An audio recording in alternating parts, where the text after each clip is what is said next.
Boa tarde, meus amigos. Boa tarde, minhas amigas.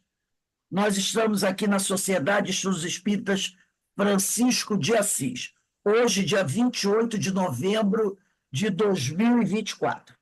Nesse horário, nós estudamos esta obra, Diversidade dos Carismas, Teoria e Prática da Mediunidade, de Hermínio de Miranda, volume 1.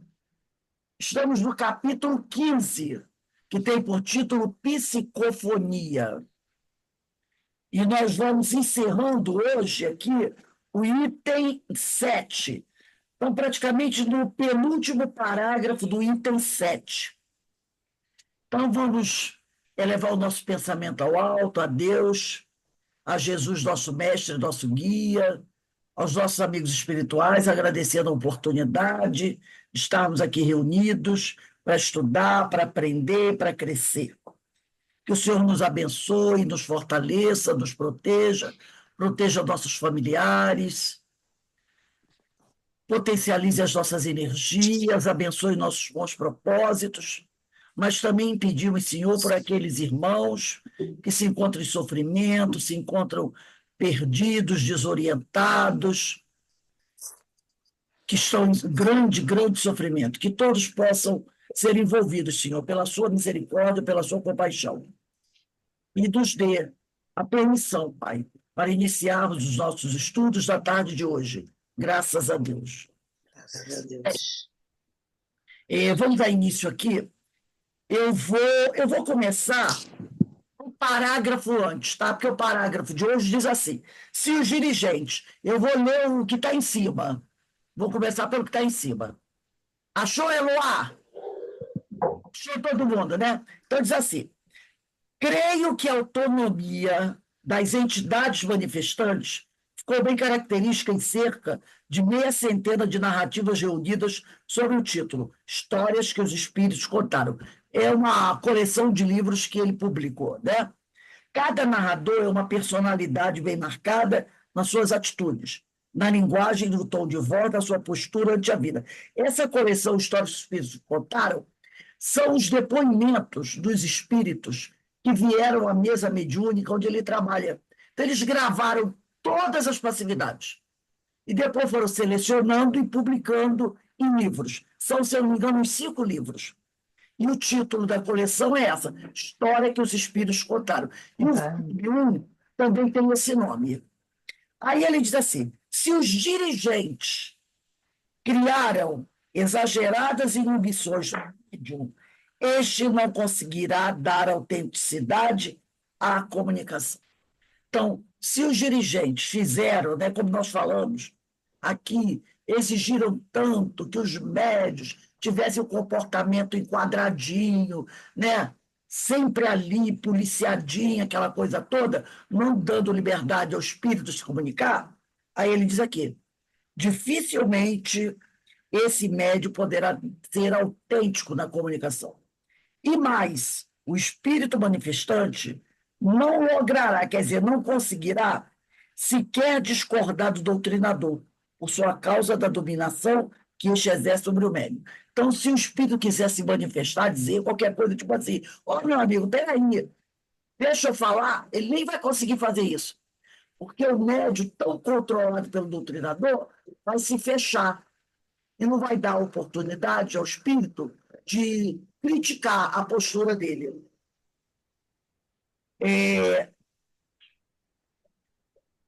Como vimos ainda há pouco, o espírito só consegue dizer impropérios, quer dizer, palavrões, palavras chulas, quando encontra campo para isso no médium. Da mesma forma, não consegue dizê-los, ainda que o desejasse, se o médium não lhe dá condições. Ou se o médium está acostumado ao vocabulário familiar, xingar todo mundo, ser grosseiro, estúpido, e essas coisas todas, por mais que o espírito queira, assim, ele não vai conseguir. Ele não vai encontrar no médium essa abertura para ele falar assim. Como dissemos, diz Hermínio de Miranda, o médium não tem, nesse caso, as tomadas próprias. Da mesma forma, se o médium trabalha assustado, temendo a autoridade inibidora do doutrinador, a comunicação se trunca e se deforma irremediavelmente. Quer dizer, se o médium, quando trabalha na mesa, ele trabalha cheio de medo de ser chamado a atenção pelo dirigente, pelo doutrinador, ele não vai conseguir fazer um trabalho legal, que ele está ali trabalhando com medo que o dirigente venha interferir. É a mesma coisa também com o doutrinador. Se o doutrinador trabalha com medo que o dirigente interfira toda hora da doutrinação dele, onde ele parar, porque ele está doutrinando errado, qualquer coisa assim, o doutrinador também não trabalha bem. Ele vai sempre querer fazer alguma coisa para agradar o dirigente ou o doutrinador. Então vai deixar de ser autêntico. Tá? Eu já vi isso acontecer. E deu problema, deu problema. Porque tem uma hora que o doutrinador não aguentava mais. Mal ele começava a doutrinar, o dirigente mandava ele parar. E assumia a doutrinação. Porque achava que ele não estava doutrinando bem. Então, quando ele ia para o trabalho, ele já ia, sabe, contrariado, chateado. Deu problema. Deu problema a ponto de ter que trocar o dirigente e o doutrinador de mesa. Porque aquele Eu já passei por isso, Rose. dirigente, Poxa, Tive que trocar de mesa.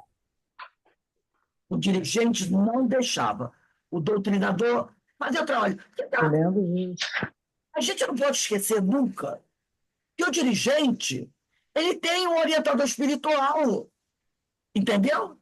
Ele não está sozinho ali. Não, todos nós temos um companheiro, um amigo espiritual trabalhando com a gente na mesa, trabalhando com os médicos, com o dirigente, com o doutrinador. A gente tem que confiar. E se por acaso o doutrinador falar alguma coisa errada, é normal para a gente ir aprendendo. E depois, na avaliação, a gente conversa e vai acertando os ponteiros. Mas não pode você. O doutrinador começou a falar, pimba. Começou a falar, pimba. Uma vez eu fiz uma reunião com os doutrinadores sobre esse ponto, né? E eu percebi que alguns não gostavam. Mas teve um doutrinador que falou bem assim, eu não me incomodo não, está tudo bem. O que não foi acompanhado pelos outros, né? Então, eu percebi que aquele que disse que eu não me incomodo não, ele se incomodava sim. Mas, como ele era muito amigo do dirigente, entendeu?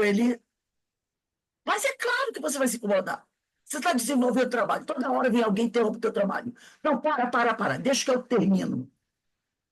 É claro que a pessoa não vai ficar à vontade. Horrível.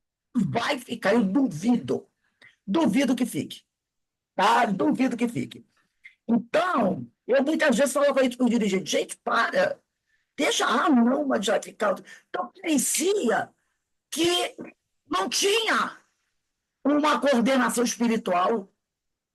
Parecia que não tinha, que ficava todas as costas do dirigente. A gente sabe que não é. A gente estuda aqui, sabe que existe uma coordenação no plano espiritual. Deixa o doutrinador. Deixa, confia. Então, isso é uma coisa que traz problema, muito problema. Ou inibe o médium, e aí ele passa a trabalhar eternamente insatisfeito, mas do jeito que o doutrinador, o dirigente quer. E é a mesma coisa que o doutrinador. O cara deixa de ser autêntico e passa a fazer tudo que seu mestre mandar, em prejuízo, muitas vezes, da comunicação e do espírito da comunicação, né? Eu raramente interrompia. Nossa, se eu interrompi 2 vezes, foi muito. Uma vez porque o próprio doutrinador me pediu. Foi o doutrinador que me pediu para interromper. E eu não interrompia, não, eu deixava. Depois a gente via como é que ficava. Entendeu? Então, foram mais de 20 anos de mesa mediúnica. E eu acho que se eu interrompi 2 vezes, foi muito, muito. Uma vez eu me lembro bem. Agora, a segunda, estou dizendo que interrompi a segunda, só para dizer, porque eu não me lembro de ter interrompido a segunda vez. Não. Agora, se o doutrinador pedir, aí não tem jeito. Mas tem que deixar a pessoa crescer no trabalho. Tem que deixar. Então, eles aqui, né?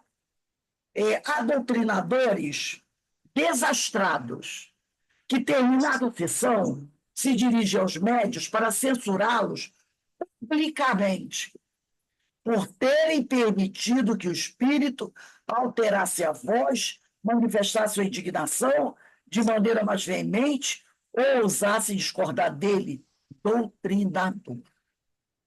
Eu acho que tem coisas que a gente tem que tomar muito cuidado. E isso não é só na mesa mediúnica, não.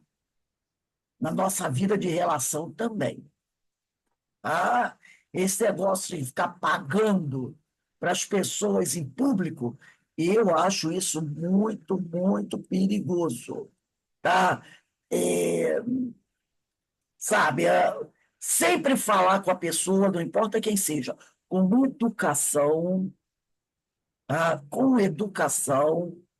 Você pode ser firme, tá firme, falar sério com a pessoa, mas usar de educação. Tá? Usar de educação, procurar falar num tom baixo. Eu trabalhei durante 4 anos, 3 anos, numa empresa, lá eu tinha meus 18, 19 anos, bem, onde tinha uma loja de móveis chamada Brastel, não sei se vocês lembram. Brastel, lá, né? E essa loja fazia montagem de móveis. Era lá na Saúde, no centro da cidade. E grande parte dos montadores que iam para lá eram ex-egressos do Frei Caneca. Aquele presídio que tinha, que acabou ali, né? Então, a minha firma tinha um convênio com o presídio. Então, quando eles saíam da prisão, eles tinham que trabalhar, Vamos trabalhar lá. endereço e trabalhar. Então, essa empresa abria vaga para eles. E eram todo tipo que você encontrava, né? Todo tipo. Alguns muito simpáticos, né? Conversadores, outros sérios. Olha, eram quase 100 homens. E fazia muita besteira. Fazia umas besteiras para ganhar um dinheiro extra, entendeu? Você fez uma coisa que não fez, aquela coisa nada toda. Olha, quando eu tinha que chamar a atenção deles, eu chamava eles, que eu tinha uma salinha pequena, sempre seu senhor. Só se ele fosse muito jovem, mas passou dos 30, era senhor. Senhor, por favor. Ele sentava assim, né? A sala não era fechada. Então, quem tivesse fora dá para ouvir. Aí, quem estivesse perto, eu dizia mesmo, por favor, dá licença um instantinho que eu quero conversar com o senhor aqui em particular. Aí tinha um rapaz lá que era fofoqueiro, trabalhava na empresa, ele ficava doido, sabe, para escutar. Eu dizia assim, Flávio, vou dar licença. Aí eu falava mesmo, licença, dá licença, por favor. Aí a pessoa se afastava. Quando eu via que não tinha ninguém, eu baixava o tom de voz e disse assim, seu fulano, o senhor fez algo que não foi bom. Ele, o que foi, dona Rua? Você me chama? Isso. O senhor não podia ter feito assim, porque agora estão cobrando. O que que eu... Não, eu resolvo. Então o senhor vai lá, resolve isso para mim. De lá mesmo, o senhor pega um orelhão, que era orelhão, né? Liga para mim, me avisa que fez, toma cuidado. Não, dona Rua, você só pode deixar que eu vou. Mas olha, falava com ele baixinho. E eles, quando chegava no final do mês, de receber, eles iam sempre dando um presentinho, né? Um sabonete, um negócio, coisa muito simplesinha, um sanduíche, um drops. Aí dizia, olha, isso aqui é para a senhora, a gente gosta muito da senhora. A senhora é muito educada, a senhora é muito parceira, muito amiga, entendeu? Eu dizia, não, porque era assim. Eu ia chamar atenção, fazer um escândalo, um homem, Ah, e um deles agrediu um funcionário da empresa que não matou por sorte, por causa disso. Então, não é que a pessoa é egresso do penitenciária, você não vai respeitar a pessoa? Respeitar. Eu trabalhei no CIOI o ano inteiro só com dependentes químicos. Era todo domingo, eu, Lourdes. Dependentes químicos. De todo nível, daqueles mais e os mais. Hoje em dia, eu posso dizer para você, era um grupo de quase 15 homens. Todos já diziam. Todos. desenganando. O último foi que a velhinha conheceu, Ivan. O Ivan, né? O Ivan. Se tornou um grande amigo meu, grande, Ivan Barros, grande amigo meu. Eram todos dependentes químicos, alcoólatras, e usavam fazer de outras coisas, né? Trabalharam com a gente lá, eu e Lourdes. Eles adoravam a gente, porque a gente ia falar com eles assim, ó.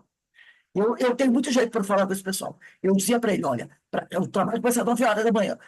Trabalhar, para vir para cá, tem que vir de cara limpa. Eu falava para ele, cara limpa. Aí eles, não pode deixar donos, eles chegavam de cara limpa. Eu percebi que chegavam que era assim, ó. Entendeu? Bebia. Se bebesse alguma coisinha, já ficava bem.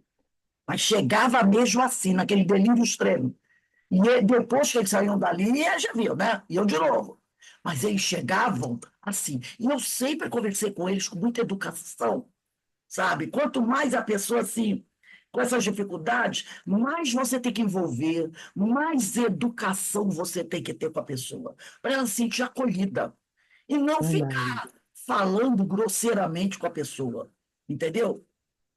Então, ele diz aqui, né, que o doutrinador, né, às vezes é desastrado, o dirigente quer chamar a atenção de todo mundo, assim, você não sabe com quem. É o famoso, não é o outro que diga, Não que está falando. que vai dizer assim, você não sabe com quem eu estou falando. Eu que tenho que pensar, eu não sei com quem eu estou falando. Né? Porque a gente diz assim, você sabe com quem está falando? Não, eu que digo o contrário, eu digo assim, se eu vou falar com uma pessoa, eu tenho que parar e pensar. Eu não sei com quem eu estou falando, não é? Eu não sei Isso aí. a capacidade daquela criatura, se é uma criatura descontrolada, se não é, se mantém uma aparência de legalzinha e por dentro é um vulcão, como eu vi esse da empresa, que jogou um espeto assim, quase matou o outro. Eu não sei com o que eu estou falando. Então, eu vou ser grosseira com a pessoa me dá um tapa, me joga longe. É verdade. Então, você tem que ter o quê? Ser prudente, não tem aquele ditado que diz? Seja prudente como as serpentes. Além de você não deve ser mal educado, você também tem que ser prudente. Prudente. Todo cuidado é pouco. A gente tem que ser prudente. E respeitoso, né? Então, ele diz aqui, e lá vem a recomendação, 2 pontos. Ou ousasse discordar dele, doutrinador, né? É preciso controlar. Então, e lá vem a recomendação: é preciso controlar essas expansões indesejáveis. Quer dizer, o doutrinador ele tem que controlar essa expansão indesejável de chegar, chamar a atenção de todo mundo, em qualquer lugar, na cara da pessoa, fala, entendeu? Mas Deus do céu, o Espírito está ali precisamente para debater seus problemas, mostrar sua indignação e dizer por que razão está indignado. Se o Espírito está ali para falar do que vai no coração dele, deixa ele falar. Desde que ele respeite aquilo que nós já falamos aqui na aula passada, né? Dentro das óbvias limitações do bom senso e ética, né? Desde que ele não dê soco na mesa, pontapé, grite altíssimo, fale palavrão. Então, desde que ele se mantenha dentro da linha do bom senso e da ética, deixa ele falar um pouquinho alto, deixa ele mostrar a indignação dele. Senão você não vai saber o que ele está sentindo, né? Como fazê-lo, quer dizer, como deixar que o espírito se mostre quem ele é, conte as problemáticas dele, se o médium fica com as mãos tranquilamente depositadas sobre a mesa, os olhos fechados, aquela voz monocórdia. Realmente eu estou revoltado. Fizeram isso, aquilo comigo. Eu quero matar 200. Como? Ele fala assim, quando está indignado. Ninguém exigir que o espírito fale assim, aquela voz, né, monocórdia, inexpressiva, sem um gesto, né, dizer, de olhos fechados, esses miseráveis pagarão caro. Pelo amor de Deus, né? Então, sem uma palavra mais veemente, a essa altura, não é mais o espírito que se manifesta, e sim aquilo que o médium permite que seja peneirado. Então, se o médium fala assim, quem está falando não é mais o espírito. É o médium que está adulterando a comunicação. E está falando do jeito que o doutrinador quer ouvir, ou que o dirigente quer ouvir. Aí, sim, o fenômeno terá muito mais de animismo do que de mediunidade. O assunto exige ainda algumas explorações adicionais, em maior profundidade, porque no grupo em que Regina colabora, que é a médium, né, que o Hermínio estuda, com a sua mediunidade, também praticamos a regressão da memória nos espíritos por meio da magnetização. Então,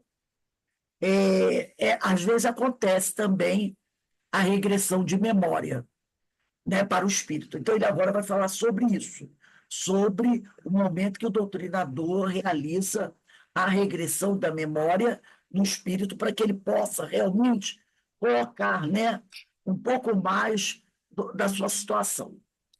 Item 8, regressão da memória e mediunidade.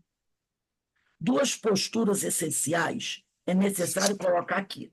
A primeira, é preciso deixar falar o espírito tão livremente quanto possível, dentro das normas habituais. Direção está aqui. Isso nós já falamos aqui várias vezes, né? É preciso deixar o espírito falar.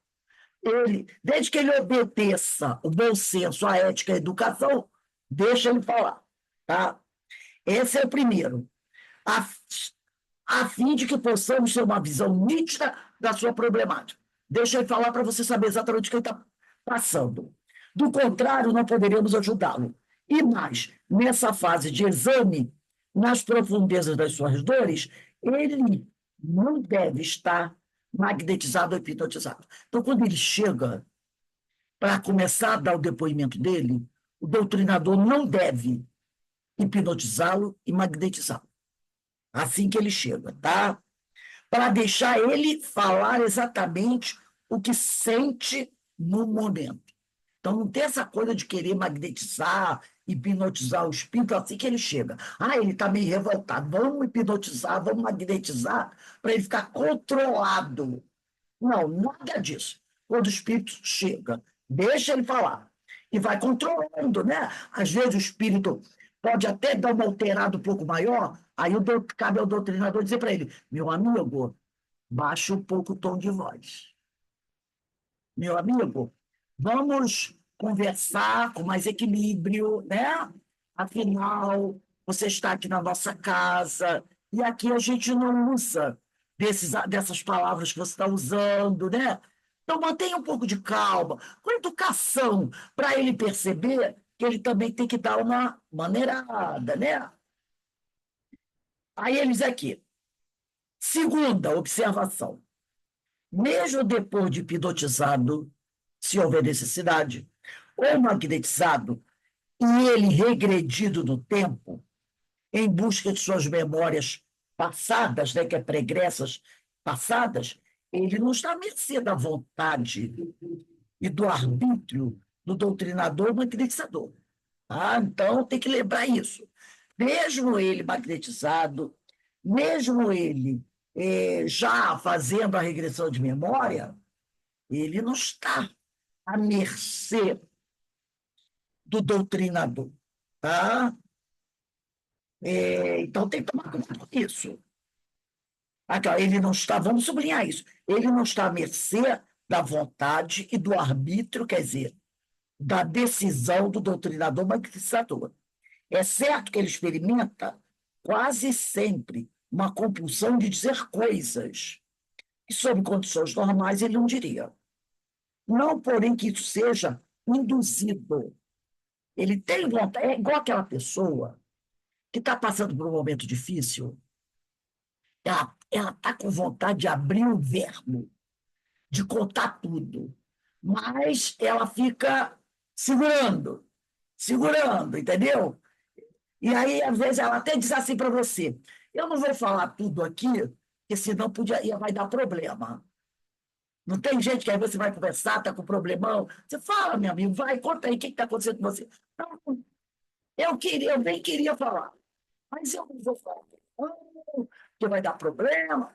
Também pode acontecer com o espírito. De ter vontade de falar o que ele quer falar, mas ele fica segurando alguma coisa, né? Então ele diz aqui: observamos-lo inicialmente resistir à magnetização e posteriormente a relutar em dizer o que ele sabe que precisa dizer. Então, ele está hipnotizado, magnetizado, mas ele não está dominado. E essa magnetização, muitas vezes, é dada para acalmá-lo, né? Para deixá-lo menos ressabiado. Então, mas mesmo assim, ele fica resistindo. Ele quer dizer, ele sabe que precisa dizer, mas ele tem medo de dizer até se expor demais ou demonstrar fraqueza. Entendeu? Então, ele diz aqui: nunca, porém, ele é forçado a dizer o que não quer. Pelo contrário, frequentemente pedimos que ele diga apenas o que deseja. Então, é aquela coisa, meu irmão, dizer, o que você quer dizer? Não é dizer assim, você tem que falar. Não, meu amigo, o que você quer dizer? Pode confiar na gente. O que você deseja dizer? Mas nunca impor a ele dizer. Tá?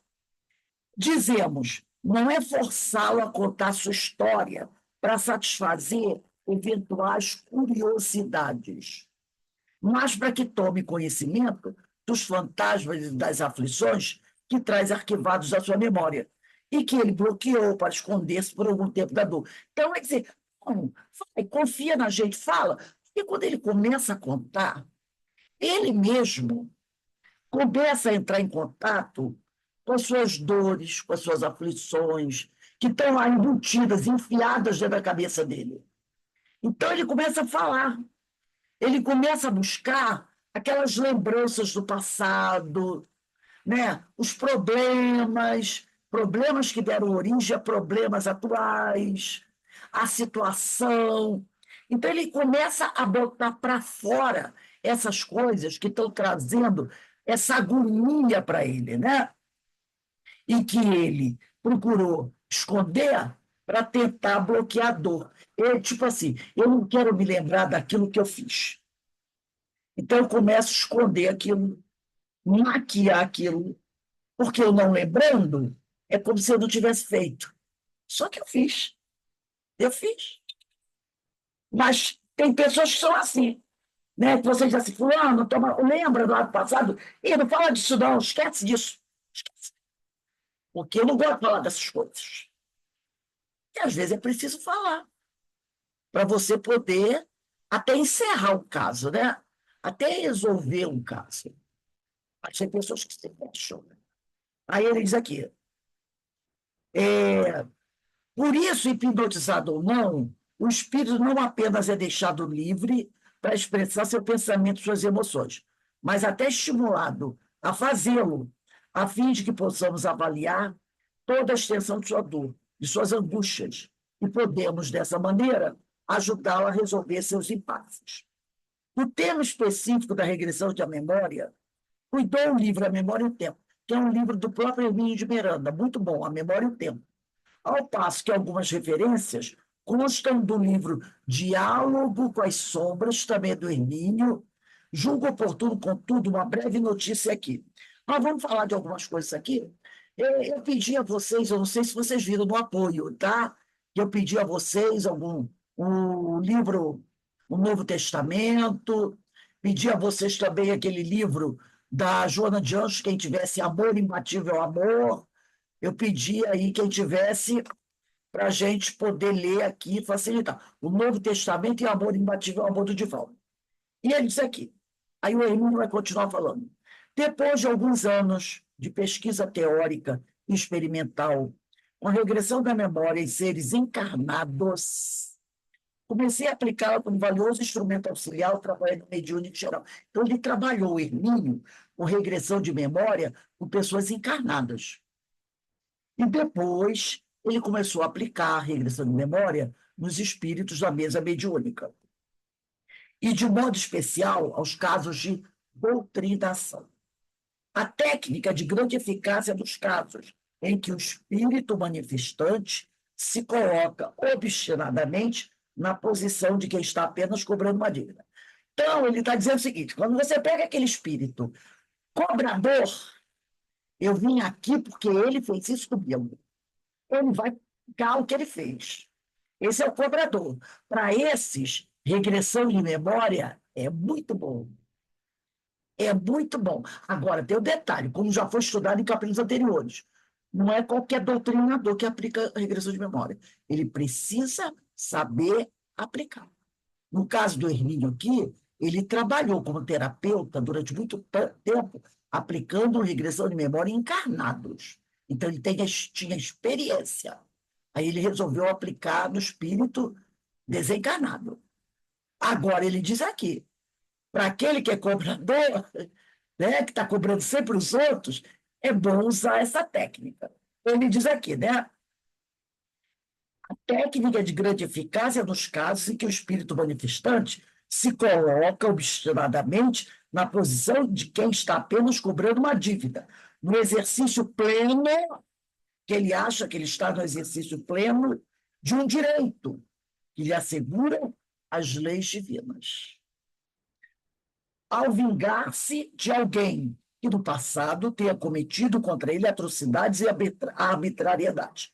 Então, não tem essa coisa de... O pessoal fala, por exemplo, no Antigo Testamento, que era o dente por dente, olho por olho, né? A cada um segundo as suas obras.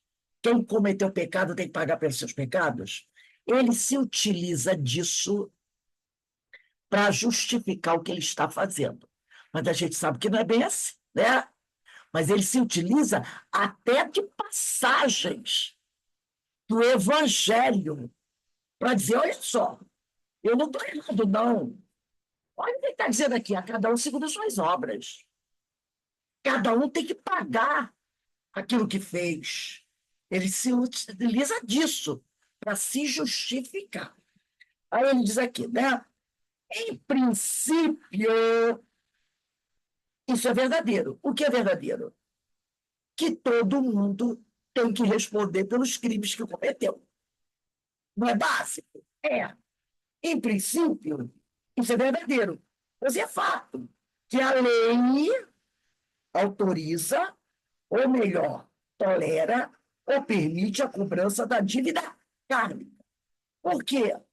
A lei diz o seguinte: se você age contra a lei, essa lei vai vir de contra você. A gente sabe disso. A gente estuda isso, né? A gente estuda isso, que nós temos que tomar muito cuidado com o que a gente faz. A gente tem que tomar muito cuidado com o que a gente faz. Existe a lei de causa e efeito. Para cada efeito é uma causa. Existe essa lei. Se eu transgrido a lei, eu vou ter que me reajustar com a lei. Então, por exemplo, uma pessoa com 1 quilo de açúcar. Está errado. Agora, o reajuste dele com a lei, por ter roubado 1 quilo de açúcar, não é igual àquele que matou 3 pessoas. Mas ambos estão equivocados, ambos vão ter que se reajustar com a lei. O que roubou 1 quilo de açúcar e o que matou 3 pessoas.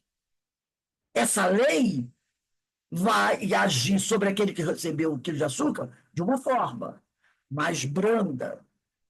Agora, aquele que matou 3 pessoas vai ser uma lei mais pesada. Isso está certo. Até aí está certo, né? Só que tem certas questões que a gente tem que analisar. Tem certas questões que a gente tem que analisar.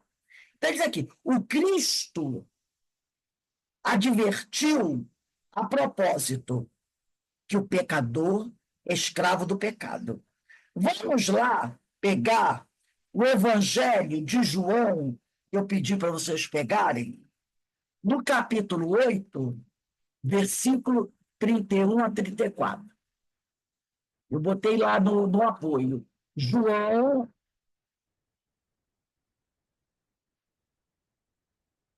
João 8, 31 a 34.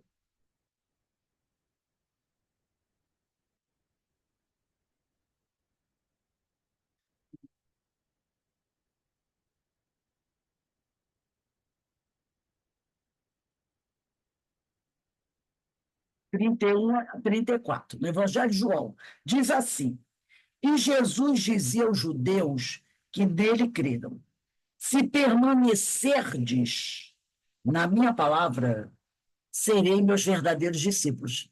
Bem dentro da aula da de ontem do Sermão do Monte, né? Se você segue os ensinos de Jesus e coloca eles em prática, você é discípulo de Jesus. Conhecereis aí, seguindo Jesus e colocando em prática o que ele ensinou, nós conheceremos a verdade e a verdade nos livrará. Porque eu conheço a verdade e conhecendo a verdade eu não faço besteira. E aí a verdade me livrará do quê? Da dor, do sofrimento. Aí ele diz aqui, replicaram-lhe os, os judeus que estavam ali. Somos descendentes de Abraão, primeiro, né, patriarca. E jamais fomos escravos de ninguém. Aí eles estão dizendo assim, olha só, nós somos descendentes de Abraão. Porque Jesus falou, se você permanecer nos meus ensinamentos, serão meus verdadeiros discípulos. Porque vocês conheceram a verdade e a verdade vos livrará. Aí os hebreus, os judeus disseram, peraí, nos livrar de quê? Só é livre, só precisa ser livre quem é escravo. Nós não somos escravos. Nós somos descendentes de Abraão. Não somos escravos. O senhor está vendo alguma algema aqui? Alguma corrente aqui? Eles estavam pensando na escravidão qual? Aquela escravidão, né? Que alguém é feito prisioneiro, tem que trabalhar para o outro. Eles estavam pensando nesse tipo de escravidão. Só que Jesus não estava falando dessa escravidão. Aí Jesus diz aqui, ó. Aí eles disseram para Jesus: Como dizes tu serei livres? Respondeu Jesus: em verdade vos digo, todo homem que se entrega ao pecado, ao erro, é seu escravo. Ele está falando dessa escravidão. Né? Então ele diz: todo homem que se entrega ao pecado, se entrega ao erro, é escravo desse erro, desse pecado. Vai sofrer consequências. Então, ele não está falando da escravidão de uma pessoa pela outra. Ele está falando da forma como você vive, dos vícios. Então, ele diz aqui, em verdade, vos digo, todo homem que se entrega ao pecado é seu escravo. É seu escravo. Aí ele diz aqui, né? O Cristo advertiu a propósito que o pecador é escravo do pecado. E nossas faltas nos seriam cobradas até o último centavo, e que não insistíssemos nelas para que não nos acontecesse ainda pior. Vamos lá em Mateus agora. Eu também passei para vocês. Mateus, capítulo 5. Mateus, capítulo 5, versículos 23 a 26. Mateus 5. Diz aqui, Mateus 5, capítulo 23. Se estás, portanto, para fazer a tua oferta diante do altar e te lembrares de que teu irmão tem alguma coisa contra ti, deixa lá a tua oferta diante do altar. E vai primeiro reconciliar-se com o teu irmão. Porque como é que você vai ficar, ó Senhor, me ajude, Senhor, me perdoa, Senhor, se você não se reconcilia com o teu irmão? Aí ele diz aqui, só então vem a tua oferta, vem fazer a tua oferta. Entre em acordo sem demora com o teu adversário, enquanto estás em caminho com ele, para que não suceda para que não suceda, ele te entregue ao juiz. E o juiz te entregue ao teu ministro, e seja posto em prisão. Em verdade te digo, dali não sairás antes de teres pagos o último centavo. E ele diz aqui, ó, porque ele diz que o homem, o pecador é escravo do pecado, não é? Se você é escravo, você não é livre. Você é prisioneiro. E olha o que ele diz aqui. Dali não sairás. Não sairás de onde? Dessa prisão. Dessa prisão. Dali não sairás antes de teres pago o último centavo. Antes de ter. Dessa prisão que você vive, não sairás enquanto não se reajustar com a lei. Enquanto a gente não se reajustar com a lei, enquanto a gente não viver em harmonia com a lei, a gente não vai sair dessa prisão. Nada que a gente tiver feito de errado vai passar em branco, vai ser esquecido. Todo ato que a gente realizar contra a lei do Senhor, a gente vai ter que corrigir. A gente vai ter que corrigir. Porque como é que você vai se tornar um espírito evoluído, deixando um monte de, como o pessoal fala por aí, pepino pendurado, papagaio pendurado? Você pode ficar com o nome limpo na praça se você tiver um monte de papagaio pendurado. Então você quer papagaio, né?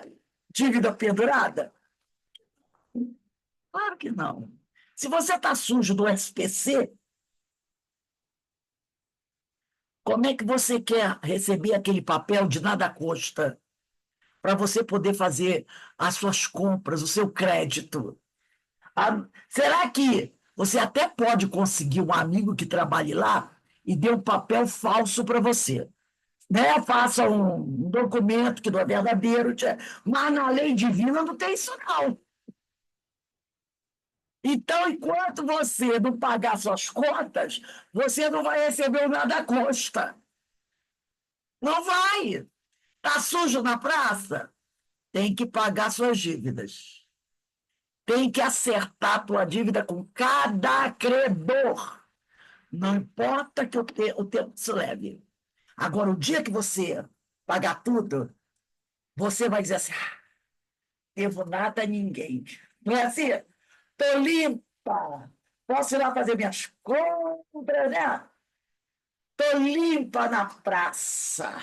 Olha que peso. É igual quando você tem, né? Às vezes você tem muitas dívidas. Por situações difíceis, tem que fazer muitos empréstimos. Tem pessoas, né, que às vezes, por situações A, B, C, D, faz um monte de empréstimo no banco. Aí todo mês recebe o pagamento, e quando é consignado, já viu, né? Entrou o pagamento, o banco ó, já tira. Aí você, no final do mês, além de ter a dívida para pagar do outro mês, ainda entrou do cheque especial. Porque teu salário foi. O banco não vai deixar de cobrar aqueles empréstimos. Aí seu salário fica desse tamanhozinho. Não dá para ir até o final do mês. Aí você entra onde? No cheque especial. Final do mês, o banco tira o dinheiro que você pegou no cheque especial e ainda pega os seus empréstimos. Quando você vai liquidando, ai, graças a Deus, eu tinha 5 empréstimos. Graças a Deus, só tem 4 agora. Um acabou. Aí você dá aquela respirada, né? Eu sei do que eu estou falando. Aí daqui a pouco vem, ai, graças a Deus, liquidei mais um, só tem 3. Quando você liquida o último, você diz, graças a Deus, o meu salário agora vem integral. Ah, não é isso? Graças a Deus, estou limpa. Que alívio! Aí você sente o quê? Livre, porque você era uma prisioneira daquelas dívidas que você fez. Foi você que foi lá no banco pedir um empréstimo. Não tem ninguém para botar culpa, não é? Não tem ninguém. É o obsessor que foi lá no banco e fez um empréstimo para mim. Não tem isso. Foi você. E quando você tem plena consciência que foi você, aí que dá uma raiva na gente. Como é que eu entrei nessa droga? Eu sabia, aí você ainda diz assim, eu sabia que não era para. Tinha alguma coisa me avisando para não fazer isso. Mas eu fui e fiz de teimosia, quebrei a cara. É o problema que eu arrumei. É a pura verdade. Olha o problema que você arrumou.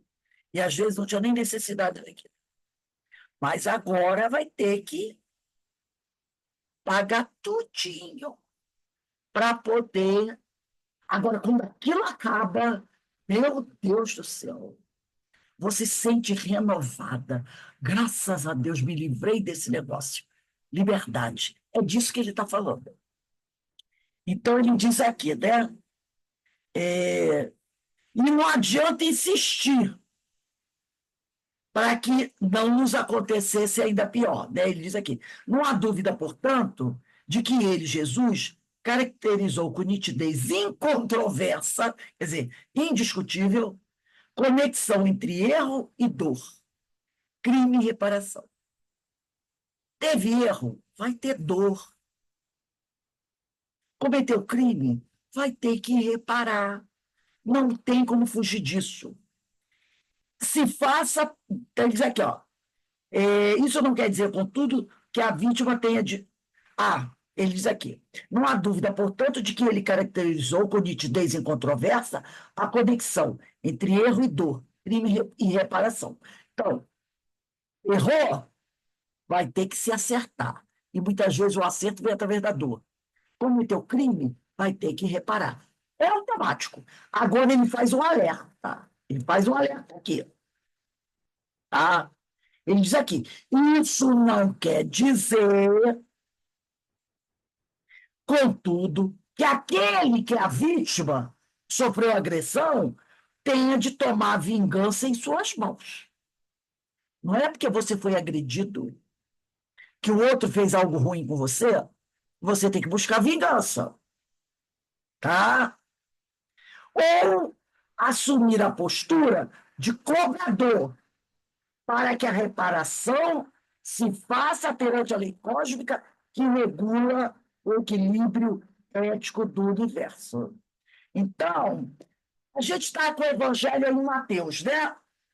Vamos lá, Mateus 18.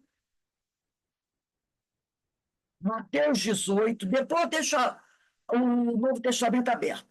Mateus 18, versículo 7.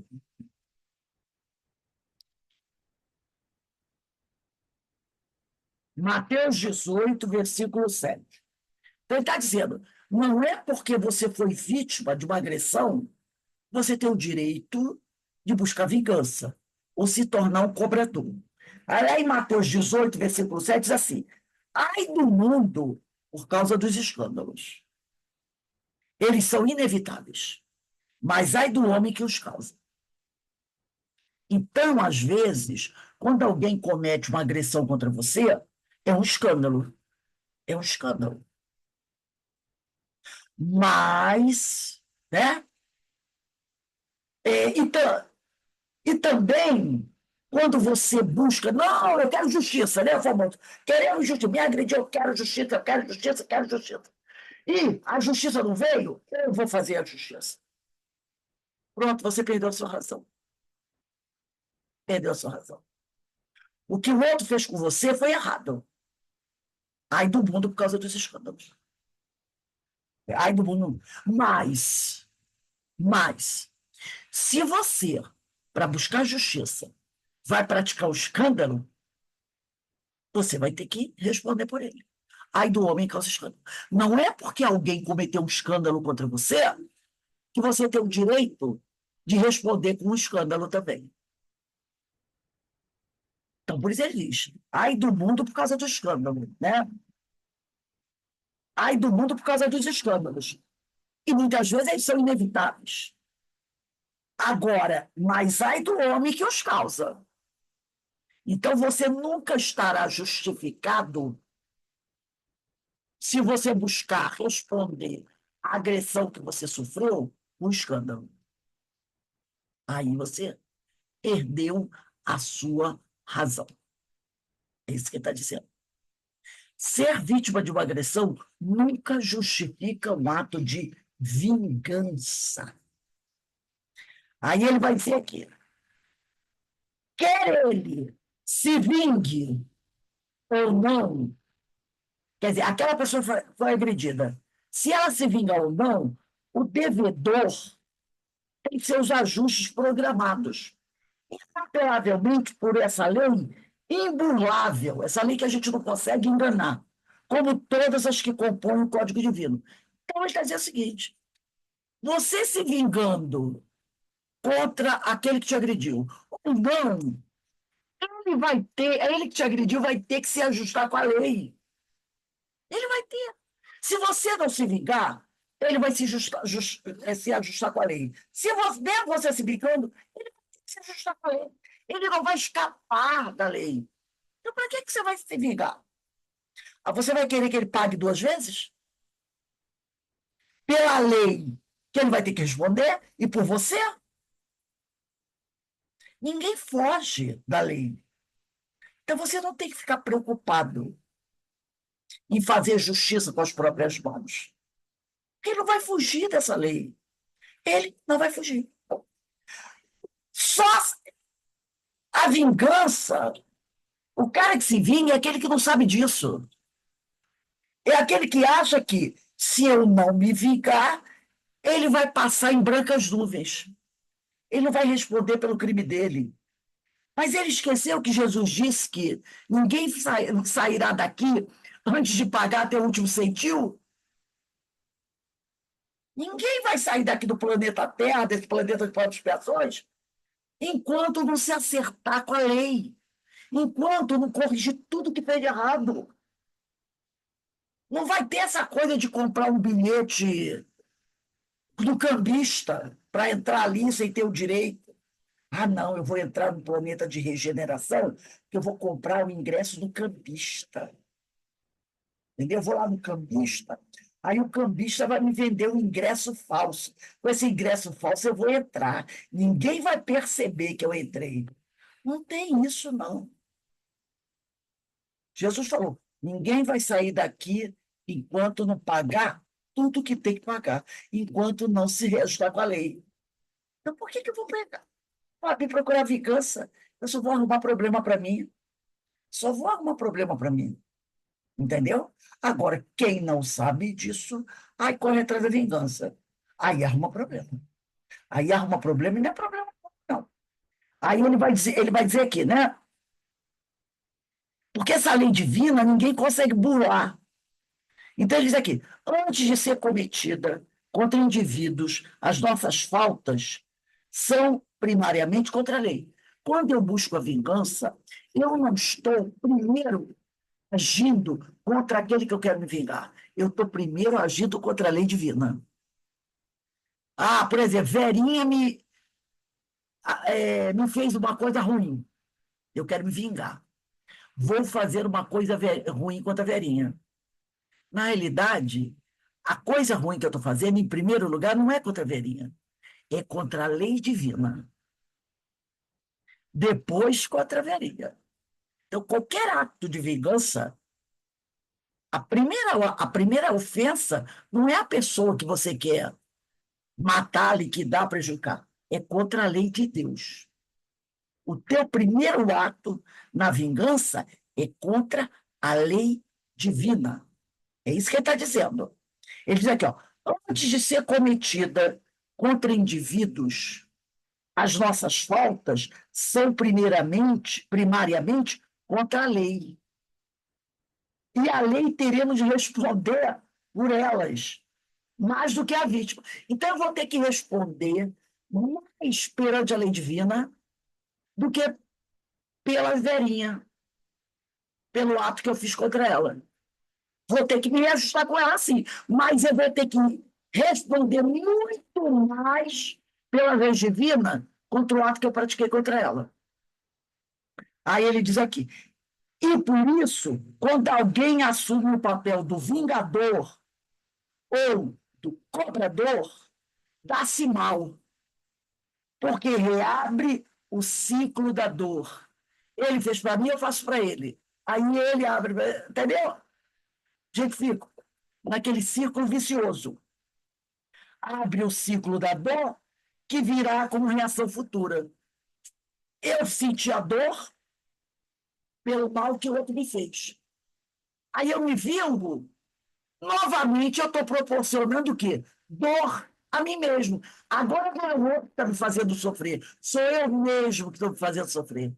Eu sofri porque o outro me agrediu, e agora eu vou sofrer porque eu pratiquei o erro. É isso que ele está dizendo. Aí ele diz aqui, ó, e foi por isso que o Cristo prescreveu o perdão universal, 70 vezes 7, porque perdoando, estamos nos libertando da dor. Se eu perdoo e não revido, eu não abro um novo ciclo de dor contra mim. Porque o primeiro ciclo de dor veio de fora, de alguém que fez contra mim. Eu sofri. Agora eu vou me vingar, eu estou abrindo outra porta de dor contra mim.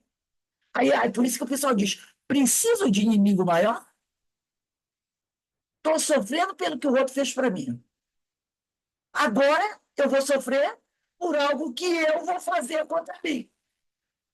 Porque se eu faço o outro sofrer, a lei vai agir sobre mim.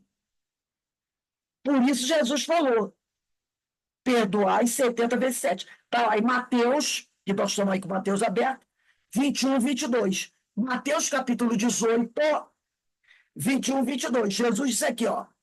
Então Pedro se aproximou-se dele e disse: Senhor, quantas vezes devo perdoar meu irmão quando ele pecar contra mim?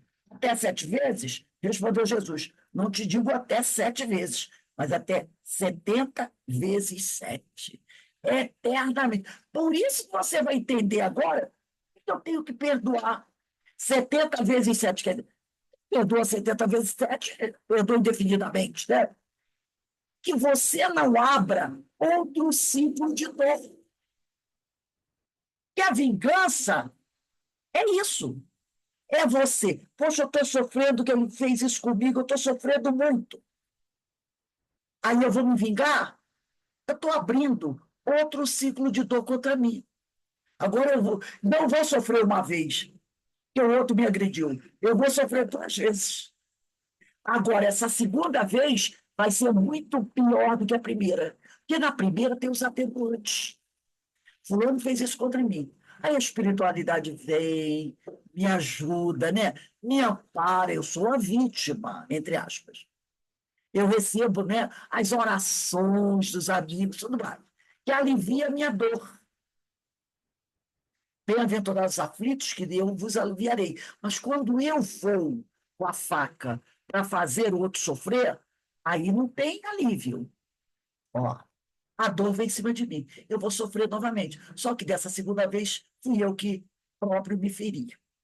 E aí ele vai dizer aqui, né, para a gente encerrar: o problema é que isto é filosofia demais para quem está condicionado ao ódio.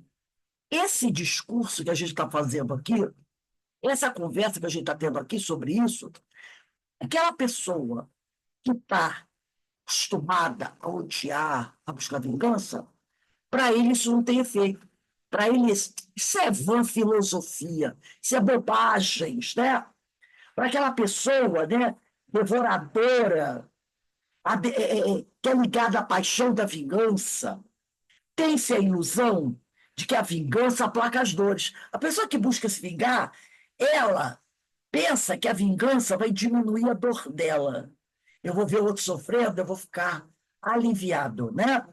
Quando as cultiva e nutre, prolongando-se do tempo. Acha-se que vingando se liberta. Quanto ao contrário, fica-se preso ao antigo algoz, convertido em vítima. E não há como sair a simples força de argumentos desse terrível ciclo vicioso. Que é aquele que tem um ditado que diz assim: quem busca vingança cava 2 covas. Uma para a pessoa que você quer enterrar, a outra que você vai ficar enterrado junto com ela. Você vai ficar preso junto com ela, né? Então, a pessoa que busca vingança, ela acha que, ao se vingar, ela vai se aliviar. Não vai. Ela não vai. Muito pelo contrário. Ela vai ficar presa àquela pessoa, aquele ódio. aquela vingança, e vai sofrer por isso.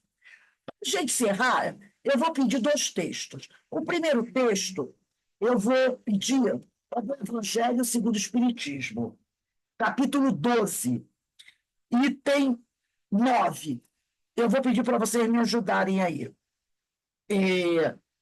Eu vou pedir, por exemplo, Carmen, eu queria que você lesse aí, que aqui é praticamente 2 parágrafos, mas que você lesse até a metade. Calcula aí a metade do primeiro parágrafo, que é grande. E os outros lendo, quando ela parar de ler, aí eu vou pedir para a Verinha continuar de onde a Carmen vai parar. A Carmen vai ler e vai parar. Carmen, você calcula aí a metade do primeiro parágrafo. Aí, quando a Carmen parar, a Verinha continua lendo até o final do primeiro parágrafo. Aí depois a Deise pega o segundo parágrafo. Vamos lá.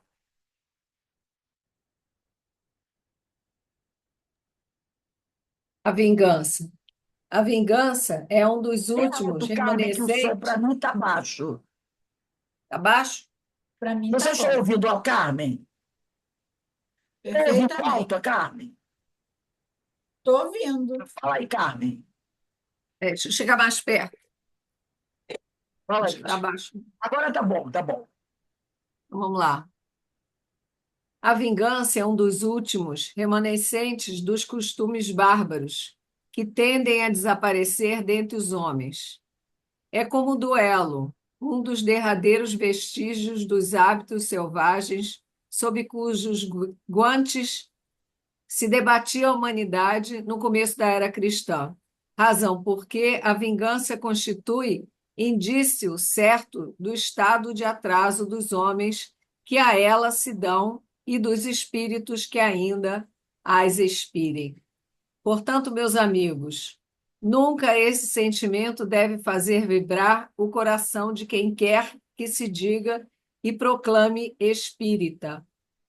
Vingar-se é, bem o sabeis, tão contrário àquela prescrição do Cristo: perdoai aos vossos inimigos. Que aquele que se nega a perdoar não somente não é espírita, como também não é cristão. A vingança é uma inspiração, tanto mais funesta, quanto tem por companheiras assíduas a falsidade, a baixeza. Com efeito, aquele que se entrega a essa fatal e cega paixão quase nunca se vinga a céu aberto. Pega aí, Verinha, agora. Quando é ele o mais forte, cai qual fera sobre o outro a quem chama seu inimigo, desde que a presença deste último lhe inflame a paixão, a cólera, o ódio. Porém, as mais das vezes assume aparências hipócritas, ocultando nas profundezas do coração os maus sentimentos que o animam. Toma caminhos escusos, segue na sombra o inimigo, que de nada desconfia, e espera o momento azado para, sem perigo, feri-lo. Esconde-se do outro, espreitando-o de contínuo, prepara-lhe odiosas armadilhas, e, em sendo propícia a ocasião, derrama-lhe no copo o veneno. Quando seu ódio não chega a tais extremos, ataca-o, então, na honra e nas afeições. Não recua diante da calúnia, e suas pérfidas insinuações, habitualmente espalhada a todos os ventos, se vão avolumando pelo caminho. Quem é a próxima? Está sem som, Rose. Você. Esse é o último parágrafo. Então, vou. Desta forma, quando o perseguido se apresenta nos lugares onde aquele sopro envenenado passou, se admira se encontrar rostos frios, onde encontrava antigamente rostos amigos e benevolentes. Fica surpreso quando as mãos que procuravam a sua agora se recusa a apertá-la. Enfim, fica arrasado quando seus amigos mais caros e mais próximos se desviam e fogem dele. O covarde que se vinga desta maneira é 100 vezes mais culpado do que aquele que vai direto ao seu inimigo e o insulta de cara limpa. Parem, portanto, com este costume selvagem. Parem com esses costumes de outros tempos. Todo espírita que hoje pretender ainda ter o direito de se vingar será indigno de figurar por mais tempo entre aqueles que tornaram por lema. Fora da caridade não há salvação. Recuso-me a aceitar a simples ideia que um membro da grande família espírita possa ceder ao impulso da vingança, ao invés de perdoar. Forte, né? É, tá. Então, a gente encerra aqui a nossa aula de hoje, tá, gente? Tem um outro texto. Semana que vem, eu vou pedir a vocês para botar a data de 5/12 nesse parágrafo que nós lemos hoje. O problema é que isso é filosofia. Por quê? Porque ficou faltando um texto aqui da Joana de Ângeles para a gente ler sobre a vingança. Mas não vai dar tempo da gente ler agora. Então, eu vou pedir para vocês para colocar a data em 5/12, não, diz assim, o problema é que isto é filosofia. A gente vai começar a aula aí desse último parágrafo, onde nós já lemos, tá? Para eu poder ler esse texto da Joana, que é muito legal, sobre vingança. Então, a gente agora, né, vai compreendendo melhor isso. Sabe, se alguém nos agrediu, é problema dele. Não vamos transformar o problema dele em problema nosso. Não é? Porque quando eu busco a vingança, eu estou transformando o problema dele num problema meu, e aí a coisa complica. Tá bom? Então, vamos encerrando aqui. Denise, você faz para a gente a nossa prece de agradecimento? Faço sim. Eu só queria falar uma curiosidade, uma questão de curiosidade, que quando fala ali, quando você lê em Mateus, de perdoar 70 vezes 7, né? E por que que é o número 7, né? Não é 5, não é 3, não é 2, por que é 7, né? É porque lá na Gênesis, né, no capítulo 24, lá está escrito, Deus protegeu Caim 7 vezes. Então, Pedro, quando pergunta, fala, então 7 vezes estaria bom? Né? Se Deus perdoou Caim 7 vezes, 7 vezes estaria bom? É E isso. eles acabam sabendo que Cabalístico, né? 70 vezes 7, né? Só em questão de curiosidade. Mas Porque vou fazer a parte. é o número cabalístico também, né? Mas É, a gente tem essa ideia, né? Que a gente nunca deve buscar a vingança. Faz a prece sim. para a gente, por favor, menina. Senhor Deus, muito obrigado por essa oportunidade que hoje tivemos de grandes lições e que nós possamos, Senhor, colocar em prática no nosso dia a dia tudo isso que nós aprendemos, que possa internalizar dentro de nós e que a gente possa levar esses ensinamentos na nossa vida em prática, em exemplo, para todos que vivem à nossa volta e para nós mesmos. Tendo que somente agradecer essa oportunidade a todos os amigos aqui presentes, encarnados e desencarnados. Muito obrigado, que assim seja.